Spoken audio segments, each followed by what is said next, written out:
شیرینکان من، ذکر خدا چه بسا چیز خوب است. چقدر ما به ذکر خدا احتیاج داریم. خدا را یاد کردن فضیلت زیاد و فایده های بسیار دارد. با ذکر دلها آرام می گیرد، گناه ها بخشیده می شود. با ذکر کردن ما ثوابی بسیاری را به دست می آوریم. خداوند فرموده است: الا بذکر الله تطمئن القلوب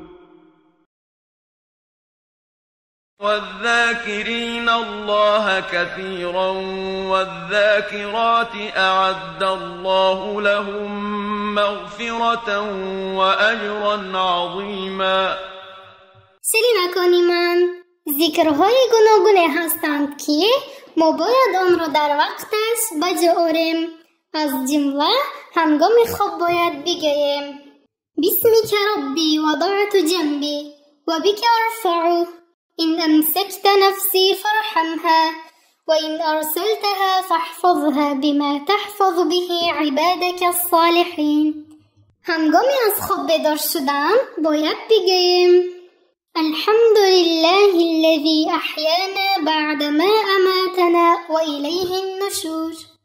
اینچنین هنگامی از خانه برآمدن میگوییم: بسم الله توکلت علی الله اللهم إنا نعوذ بك من أن نزل أو نضل أو نظلم أو نظلم أو نجهل أو يجهل علينا.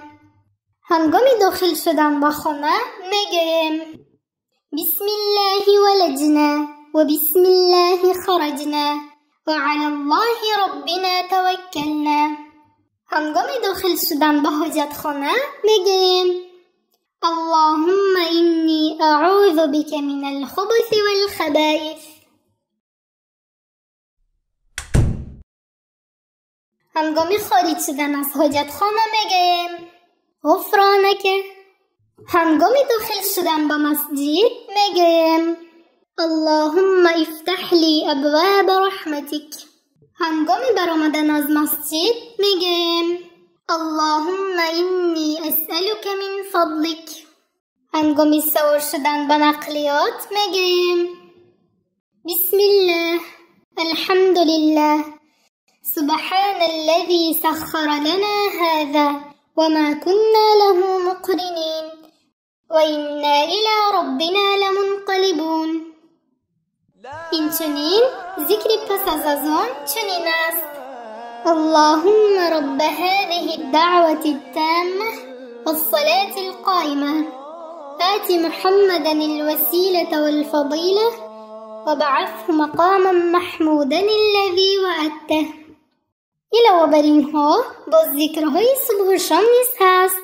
شیرینکان من، باید دانم که اگر ما به این ذکرهای پابند باشیم همیشه در حفظ و حمایت خدا قرار میگیریم.